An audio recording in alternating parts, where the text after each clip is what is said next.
لا حول ولا قوة إلا بالله العلي العظيم. أعوذ بالله من الشيطان الرجيم. بسم الله الرحمن الرحيم.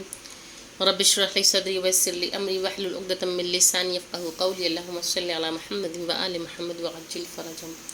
معزز خواہران السلام علیکم. آج کا ہمارا موضوع درس قرآن کریم ہے، درس نمبر 5، اور آج ہم لوگ پڑھیں گے تفسیر سورہ مبارکہ لیل کے بارے میں. اس درس سے آغاز کے پہلے جو ضروری ہدایات آپ سب کو پی ڈی ایف میں بتائی گئی ہیں ان کے مطابق آپ لوگ اپنے اعمال کو انجام دیں، اور اس درس کا مطالعہ بغور کریں، اور اس کے بعد اس کی آڈیو بنا کے ہمیں واٹس ایپ پہ ٹیلی گرام پہ سینڈ کریں. تو درس کا آغاز کرتے ہیں تفسیر سورہ مبارکہ واللیل کی.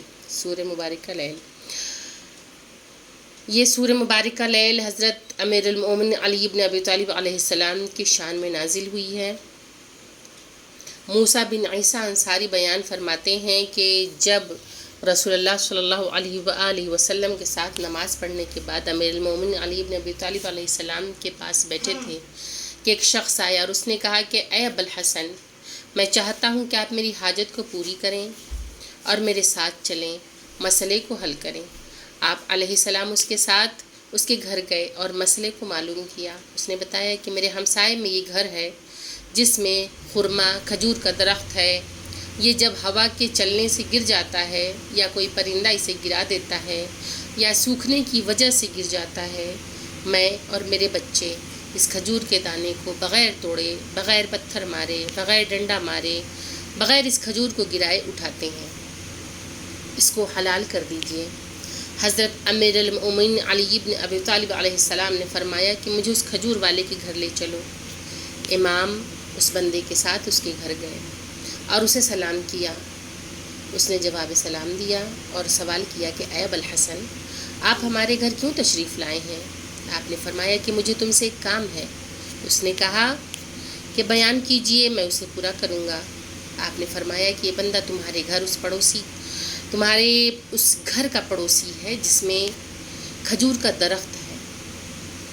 وہ کھجور جو ہوا سے، پرندے کے کھانے کی وجہ سے خود سے گر جاتے ہیں، اور یہ لوگ اس کھجور کو توڑتے نہیں ہیں، نوچتے نہیں ہیں، بلکہ ہوا کے گرانے سے یا گری ہوئی کھجور کو اس کے کھانے کے لیے اجازت حلال دے دو، یعنی کہ اسے حلال کرنے، اسے جو ہے اجازت دے دو کہ یہ کھا لے، جس کی ذریعے جو ہے وہ حلال ہو جائے. اس کھجور کے مالک نے منع کر دیا. امام علیہ السلام نے دوبارہ کہا. اس نے پھر منع کر دیا. آپ نے پھر فرمایا کہ قسم بخدا، میں حضرت رسول اللہ صلی اللہ علیہ وآلہ وسلم کی طرف سے اس بات کی ضمانت دیتا ہوں کہ اس درخت کے بدلے جنت میں باغات کو عطا کروں گا. اس نے اس بار بھی منع کر دیا، اور سورج غروب ہونے والا ہی تھا کہ آپ نے فرمایا کہ تم اس گھر کے بدلے میں میرے فلاں باغ سے اسے فروخت کرو گے؟ اس نے کہا ہاں. اور اس نے کہا کہ اس معاملے پر اللہ تعالیٰ اور موسیٰ بن عیسیٰ انصاری کو اس بات کا گواہ بنائیے. حضرت علی علیہ السلام نے فرمایا کہ خدا کی قسم، میں اللہ و موسیٰ بن عیسیٰ انصاری کو گواہ بنا کر کہتا ہوں کہ میں اس باغ کے تمام درختوں کو، اس باغ کے تمام پھلوں کو اس گھر کے عوض فروخت کر رہا ہوں. اللہ اکبر. مولا نے کس طریقے سے اس گھر کو اپنے باغ کے ذریعے لیا، اور لینے کے بعد کس طرح سے مولا اس شخص کے حوالے کرتے ہیں کہ مولا علی علیہ السلام نے اس گھر کو اس بندے کو جس نے امام سے سوال کیا تھا اس کو گھر دیا، اور کہا کہ تم کو مبارک ہو. یعنی کہ اپنا باغ فروخت کر کے اسے گھر دے دیا. یہ سخاوت دنیا کا کوئی انسان نہیں کر سکتا. اب یہ تمہارے لیے حلال ہے.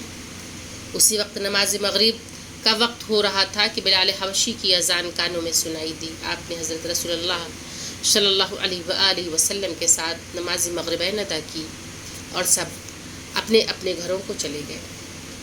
نماز صبح پڑھنے کے بعد مولا علی علیہ السلام مسجد میں تعقیبات میں مشغول تھے کہ حضرت جبریل علیہ السلام وحی الہی لے کر آئے اور رسول اللہ کو اللہ کا سلام پہنچایا اور کہا کہ کل شب میں حضرت علی ابن ابی طالب علیہ السلام نے کار خیر یعنی کہ بہترین کار خیر انجام دیا ہے، بہترین کام انجام دیا ہے۔ میں نے جبریل امین سے پوچھا تو پورا واقعہ رسول اللہ صلی اللہ علیہ وآلہ وسلم کو بتایا اور کہا کہ یہ پڑھو، بسم اللہ الرحمن الرحیم، واللیل اذا یغشا والنہار اذا تجلی وما خلق الذکر والانثى ان سعیکم لشتی۔ حضرت رسول اللہ نے فرمایا اے علی یہ سورہ آپ کے بارے میں نازل ہوا ہے، بحوالہ یعنی کہ یہ واقعہ جس میں درج ہے وہ کتاب جس کا نام ہے تفسیر اہل بیت علیہم السلام، جلد نمبر 18 صفحہ نمبر 148، بہار الانوار جلد نمبر 41 صفحہ نمبر 37۔ تفسیر واللیل، واللیل اذا یغشا، رات کی قسم جب دن کو ڈھانپ لے، والنہار اذا تجلی، دن کی قسم جب وہ چمک جائے، وما خلق الذکر والانثى، اور اس کی قسم جس نے مرد و عورت کو پیدا کیا ہے، ان سعیکم لشتی، بے شک تمہاری کوششیں مختلف قسم کی ہیں۔ یہ رات و دن، یہ شب و روز، زمین کی حرکت اور ثمرے نور آفتاب اور بہت آیات قرآن میں اس کو توحید الہی کی نشانی قرار دی ہے۔ بعض جگہوں پر ارشاد ہوتا ہے کہ اللہ وہ ہے جس نے تمہارے لیے رات کو آرام کا ذریعہ قرار دیا ہے اور دن کو روشنی قرار دیا ہے، اور رات کو آرام دن میں کاموں کے لیے کرنے کے لیے مددگار ہوگا۔ وَهُوَ الَّذِي خَلَقَ اللَّيْلَ وَالنَّهَارَ وَمِنْ آيَاتِهِ اللَّيْلُ وَالنَّهَارُ وَالشَّمْسُ وَالْقَمَرُ قَلِّبُ اللَّهُ اللَّيْلَ وَالنَّهَارَ إِنَّ فِي ذَلِكَ لَعِبْرَةً لِأُولِي الْأَبْصَارِ إِنَّ فِي اخْتِلَافِ اللَّيْلِ وَالنَّهَارِ وَمَا خَلَقَ اللَّهُ فِي السَّمَاوَاتِ وَالْأَرْضِ لَآيَاتٍ لِقَوْمٍ يَتَّقُونَ۔ یہ تمام چیزیں کہ جس میں خداوند کریم نے رات اور دن کا ذکر کیا ہے، اور اس شب و روز کے ذکر کے ساتھ پروردگار عالم نے یہ بات واضح کر دی ہے کہ رات آرام کرنے کے لیے اور دن جو ہے وہ کاموں میں مددگار ثابت ہوتا ہے۔ فَأَمَّا مَنْ أَعْطَى وَاتَّقَى، پھر جس نے مال عطا کیا اور تقوی اختیار کیا، وَصَدَّقَ بِالْحُسْنَى، وَصَدَّقَ بِالْحُسْنَى، اور نیکی کی تصدیق کی، فَسَنُيَسِّرُهُ لِلْيُسْرَى، تو اس کے لیے ہم آسانی کا انتظام کریں گے۔ وَأَمَّا مَنْ بَخِلَ وَاسْتَغْنَى، اور جس نے بخل کیا یعنی کنجوسی کی اور لاپرواہی برتی، وَكَذَّبَ بِالْحُسْنَى، اور نیکی کو جھٹلایا ہے، فَسَنُيَسِّرُهُ لِلْعُسْرَى، اس کے لیے سختی کی راہ ہموار کر دیں گے۔ انسان کے مختلف اعمال میں سے ان 3 مثبت اعمال کا ذکر ہے جو عمل کرنے والے کے لیے تقدیر ساز یعنی اس کی تقدیر کو بنا دینے والے ہیں، جن میں سے نمبر 1 اعطا یعنی کہ عطا کرے، واتقا یعنی کہ تقوی اختیار کرے، اور تیسرا جو ہے وصدقا یعنی کہ اچھی باتوں کی تصدیق کرے۔ کہ اعطا یعنی کہ عطا کرے، اس جگہ یہ نہیں فرمایا کہ عطا کرے، کہاں خرچ کرے، کیا عطا کرے، بس دینے کا ذکر ہے، جس سے عطا کی عمومیت کا مفہوم نکلتا ہے کہ وہ عطا مالی ہو، علمی ہو، علمی خدمات ہوں یا فکری، سب اس میں شامل ہیں۔ انسان ہر میدان میں فیاض سخی ہونا چاہیے۔ واتقا یعنی کہ تقوی اختیار کرے، یعنی اپنے آپ کو ضرر رساں چیزوں سے بچائے رکھے کہ جو اس کے ایمان کے لیے مضر ہے، جو اللہ کے غیظ و غضب کا سبب بنتی ہے، اللہ کی ناراضگی اور عذاب الہی کا سبب بنتی ہے، ان تمام چیزوں سے بچے اور تقوی کی راہ اختیار کرے، اور اس کے اہم اثرات بھی ہیں۔ مشکلات کا آسان ہونا، بند گلی میں نہ پھنسنا، یعنی کہ جو انسان تقوی اختیار کرتا ہے پروردگار عالم اس کی مشکلات کو آسان کرتا ہے۔ سورہ مبارکہ طلاق میں ارشاد رب العزت ہے کہ اللہ تعالیٰ سے ڈرتا رہے، کہ جو اللہ تعالیٰ سے ڈرتا ہے اس کے لیے مشکلات سے نکلنے کا راستہ بنا دیتا ہے، کہ پروردگار عالم اس کے لیے مشکلات کو آسان کر دیتا ہے، اس کی تکلیفوں کو دور کر دیتا ہے، اور ظلمتوں میں بھی راستے کو پروردگار عالم اس متقی و پرہیزگار کے لیے واضح قرار دیتا ہے۔ دوسری جگہ ارشاد ہوتا ہے کہ جو اللہ تعالیٰ سے ڈرتا ہے وہ اس کے معاملے میں آسانی پیدا کر دیتا ہے۔ وصدق، اچھی باتوں کی تصدیق کرے، خواہ یہ اچھی باتیں عقائد و نظریات سے متعلق ہوں، جیسے توحید، رسالت، امامت، آخرت، اخلاقیات یا احکام کی باتیں۔ ایک وسیع مفہوم کا حامل ہے جس میں شرعی، عقلی اور عرفی بھلائی سب شامل ہیں۔ چنانچہ کوئی اچھا کام کر رہا ہے تو اس کی تصدیق کرے، کوئی برا کام کر رہا ہے تو اس کی تردید اور اس کی تردید کرے، اور اس کی بھلائیوں کے بارے میں انسان ذکر کرے، یعنی اچھائیوں کا ذکر کرے۔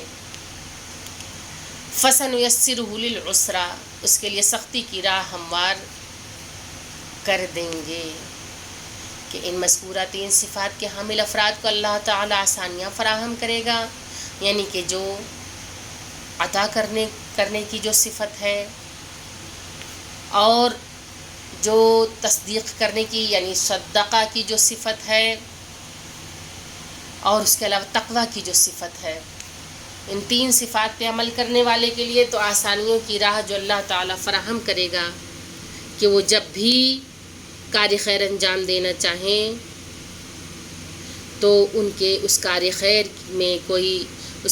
کو انجام دینے میں کوئی دشواری نہیں آنے دی جائے گی۔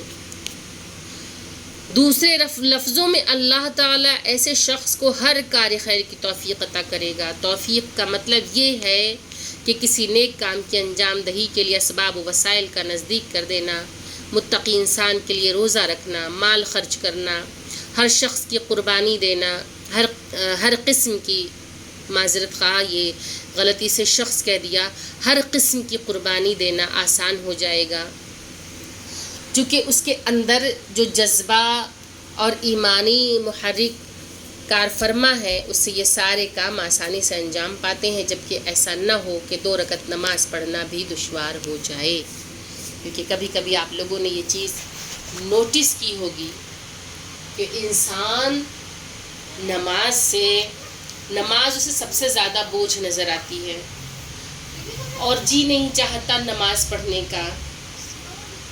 تو یہ کیا ہے؟ یہ اس وجہ سے ہوتا ہے کہ جب ہم اللہ کی روش سے، اللہ کی یاد سے جب غافل ہوتے ہیں اور معصیت کی طرف جب بڑھنے لگتے ہیں، تو دھیرے دھیرے ہمارا ذہن جو ہے اس طرف سے جب ہٹنے لگتا ہے تو چھوٹے چھوٹے کام کرنے میں بھی دشواریاں پیدا ہونے لگتی ہیں، کہ مثلا نماز پڑھنے میں بھی انسان زحمت محسوس کرنے لگتا ہے، جبکہ نماز وہ عمل ہے کہ جس کے کرنے سے ہمارے تمام اعمال قبول ہوں گے۔ اگر نماز صحیح ہے تو یعنی کہ آپ کے پورے دین کی بلڈنگ جو ہے وہ صحیح ہے، اور پروردگار عالم اعمال کو قبول کرے گا۔ لیکن اگر نماز ہی قبول نہ ہو تو پروردگار عالم کے سامنے اور اعمال جو ہیں وہ کس طرح سے قابل قبول ہوں گے۔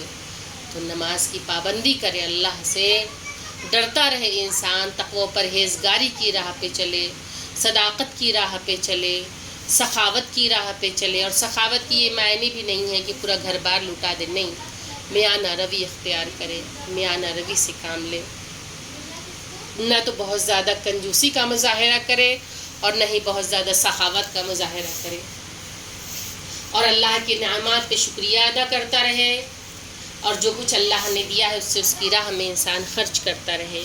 کہ یہ امر پروردگار عالم کو بے انتہا پسند ہے یہ امور، اور جس کے ذریعے انسان اللہ سے قریب تر ہوتا چلا جائے گا۔ خداوند کریم ہم سب کو کار خیر کی توفیق عطا فرمائے، تقوی اختیار کرنے کی توفیق عطا فرمائے، ہمیں دین اسلام شریعت پہ ثابت قدم رکھے۔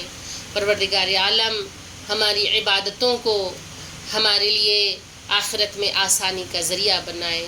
خداوند کریم ہم سب کی دعاؤں کو قبول فرمائے۔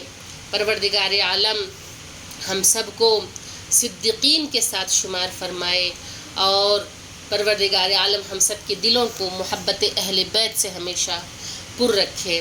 آمین یا رب العالمین۔